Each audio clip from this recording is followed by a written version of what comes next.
Hi കൂട്ടുകാരെ, ഇന്നെന്താ പറയാൻ വന്നതെന്നറിയാവോ? ഇന്നതാ ഇത്രയും വലിയൊരു മീനിൻ്റെ മുട്ട കിട്ടിയേ.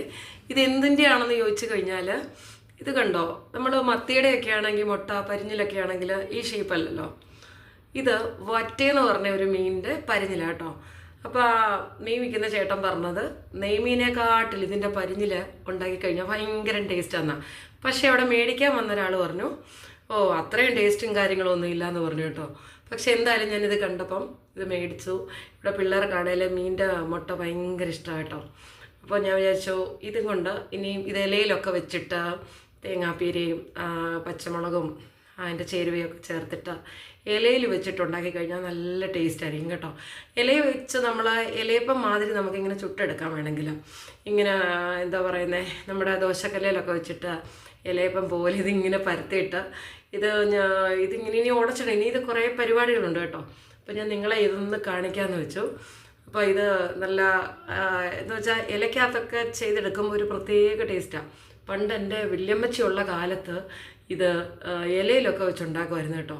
ഇപ്പോൾ എന്നെ സംബന്ധിച്ച് ഞാനിത് സാധാരണ ഇങ്ങനെ എളുപ്പപ്പണിയൊക്കെ നോക്കുന്നത് കൊണ്ട് ഇങ്ങനെ തവയ്ക്കകത്തിട്ടൊക്കെയാണ് ചെയ്യുന്നത്. പക്ഷേ ഇന്നിതിങ്ങനെ ഇലയിലൊക്കെ ഒന്ന് ചെയ്യണമെന്നുള്ള ഒരു ചിന്തയിലിരിക്കുവാണ് കേട്ടോ. അപ്പം എനിക്ക് അറിഞ്ഞുകൂടാ ഇത് വറ്റയുടെ പരിഞ്ഞിലിൻ്റെ ടേസ്റ്റ് എങ്ങനെയാണെന്ന് എനിക്ക് അറിഞ്ഞുകൂടാ സത്യം പറഞ്ഞാൽ. ഇതിനെയും ഇതിൻ്റെ പുറത്തതായി ഇങ്ങനൊരു ചെറിയൊരു ലെയറുണ്ട് കേട്ടോ. ആ ലെയറൊക്കെ ഇളക്കി മാറ്റുമ്പം ഇതിങ്ങനെ തരിതരി പോലുള്ളൊരു ആ ടൈപ്പിലെ ഒരു പരിഞ്ഞിലാട്ടോ. ഇപ്പം മത്തിക്കകത്താണെങ്കിൽ തന്നെ 2 ടൈപ്പിലുള്ള പരിഞ്ഞിൽ നമുക്ക് കാണാൻ പറ്റുമല്ലോ. അപ്പോൾ അതിനൊരു പ്രത്യേകതയുണ്ട് കേട്ടോ. ആ 2 ടൈപ്പിലെ പരിഞ്ഞിലിനും പ്രത്യേകതയുണ്ട്.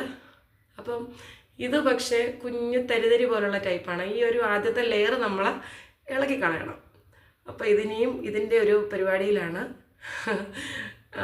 ഇനിയിപ്പം എങ്ങനെ ഇരിക്കുമെന്ന് നമുക്ക് അറിഞ്ഞുകൂടാ. എന്തായാലും ഇതിൻ്റെ ഒരു പരിപാടിയിലാണ് കേട്ടോ. അപ്പം നിങ്ങളൊക്കെ ഇതൊക്കെ ചെയ്തിട്ടുണ്ടായിരിക്കും. അപ്പം ശരിയെങ്കിൽ പിന്നെ കാണാമേ. ഹായ് കൂട്ടുകാരെ, ഇതെന്താണെന്ന് മനസ്സിലായോ? ഇത് മീനിൻ്റെ പരിഞ്ഞിലെന്ന് പറയും കേട്ടോ. ഇവിടൊക്കെ നിങ്ങളൊക്കെ ചിലപ്പോൾ മീനിൻ്റെ മുട്ടയെന്നോ മീൻ പരിഞ്ഞിലെന്നോ ഒക്കെ ആയിരിക്കും പറയുന്നത്. ഇവിടൊക്കെ പറയുന്നത് മീനിൻ്റെ പരിഞ്ഞിൽ, മീൻ മുട്ട എന്നൊക്കെയാണ് കേട്ടോ. ഞാൻ കൂടുതലും യൂസ് ചെയ്യുന്ന വാക്ക് പരിഞ്ഞിലെന്നാണ് കേട്ടോ. ശരിയാണോ എന്ന് എനിക്ക് അറിഞ്ഞൂടാ. ഞാൻ കേട്ട കാലം തൊട്ട് ഞാൻ അങ്ങനെ കേട്ടേക്കുന്നത്.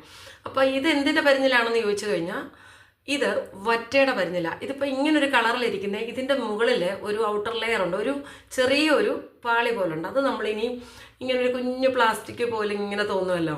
അപ്പോൾ ആ ഒരു നമ്മൾ അതിൻ്റെ ലെയർ ഇങ്ങനെ വലിച്ചെടുത്ത് കഴിയുമ്പം ഇതിനകത്ത് തരിതരി പോലുള്ള കുഞ്ഞു കുഞ്ഞു കുഞ്ഞു കുഞ്ഞു കുഞ്ഞു മുട്ടകളാണ് കേട്ടോ. സാധാരണ നമ്മൾ നേരത്തെ കൊച്ചിലെയൊക്കെയാണെങ്കിൽ നമ്മൾ മത്തിയുടെ പരിഞ്ഞിലൊക്കെ, എൻ്റെ വല്യമ്മച്ചുള്ള സമയത്താണ് ഈ മത്തിയുടെ പരിഞ്ഞിലൊക്കെ അമ്മച്ചി ഇതുപോലെ ഇലയ്ക്കകത്ത് വെച്ചിട്ട് ഇങ്ങനെ ദോശക്കല്ലേ വെച്ചിട്ട് തിരിച്ച് മറിച്ച് വിട്ടിട്ട് ഇങ്ങനെ ഉണ്ടാക്കും. എന്തോ ഒരു രുചിയായിരുന്നു അറിയാവോ. ആ ടേസ്റ്റ് ഒന്നും നമ്മളൊന്നും ചെയ്ത് കഴിഞ്ഞാൽ കിട്ടത്തില്ല. പ്രത്യേകിച്ചും എന്നെ സംബന്ധിച്ച് ഞാൻ ഈ എളുപ്പം ജോലി ഇങ്ങനെ നോക്കുന്നത് കൊണ്ട് തവയ്ക്കകത്തൊക്കെ ഇട്ടിങ്ങനെ കടുവറുത്തിട്ട് ചിക്കി എടുത്താൽ പരിഞ്ഞിലുണ്ടാക്കുന്നത്. പക്ഷേ പരിഞ്ഞിൽ നമ്മൾ അങ്ങനെ ഇലയ്ക്കകത്തൊക്കെ വഴയിലേ വെച്ചിട്ട് തിരിച്ച് മറിച്ച് വിട്ട് ഒട്ടട പോലെ അങ്ങനെ ഉണ്ടാക്കിയെടുത്താൽ ഭയങ്കര ടേസ്റ്റാണ് കേട്ടോ. എനിക്ക് അതിൻ്റെ ചേരുവയൊന്നും കറക്റ്റ് അറിയത്തില്ല. ഇതൊന്നും തേങ്ങായും കൊച്ചുള്ളിയും മുളകും അങ്ങനെയൊക്കെ ഇട്ടിട്ട് അങ്ങനെ ഈ പരിഞ്ഞിലും കൂടെ അങ്ങനെ പൊട്ടിച്ചിട്ടിട്ട് ഇത് അങ്ങനെ ഇളക്കിയിട്ട് പിന്നെ ഇലയ്ക്കകത്ത് പരത്തിയിട്ട് തിരിച്ച് മറിച്ച് വിട്ടിട്ട് ഇങ്ങനെ അങ്ങനെ ഉണ്ടാക്കിയെടുക്കുവാണെന്ന് തോന്നുന്നു കേട്ടോ.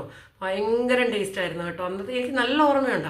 ഇന്നിപ്പം ഞാൻ അങ്ങനെയൊക്കെ ഒന്ന് ചെയ്യണമെന്ന് വെച്ചുകൊണ്ടിരിക്കുക.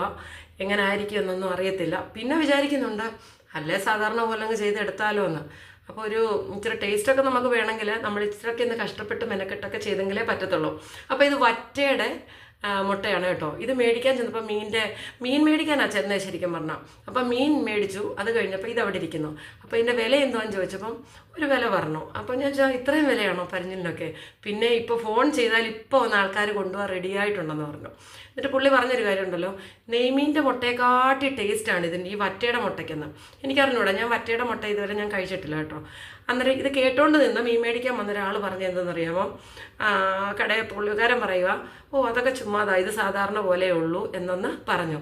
ഇവരിൽ മീൻ വിൽക്കുന്ന ചേട്ടൻ പറഞ്ഞാണോ കറക്റ്റ്, കേട്ടോണ്ട് നിൽക്കുന്ന ആൾ പറഞ്ഞാണോ കറക്റ്റ് നമുക്ക് അറിയത്തില്ല കേട്ടോ. അപ്പോൾ ഇത് വറ്റയുടെ മുട്ടയാണ് കേട്ടോ. അപ്പോൾ ഇതിൻ്റെ ഈ ലെയർ, ഇതിൻ്റെ മേളിലൊരു ലെയറുണ്ട്, അതുകൊണ്ടാണ് ഇങ്ങനെ ഇരിക്കുന്നത്. ഇനി ഇത് പൊട്ടിച്ചിട്ട് കഴിഞ്ഞാൽ തരിതരി പോലുള്ള ടൈപ്പിലെ ഒരു ടൈപ്പിലെ പരിഞ്ഞില കേട്ടോ. അപ്പോൾ ശരിയെങ്കിൽ പിന്നെ കാണാമേ.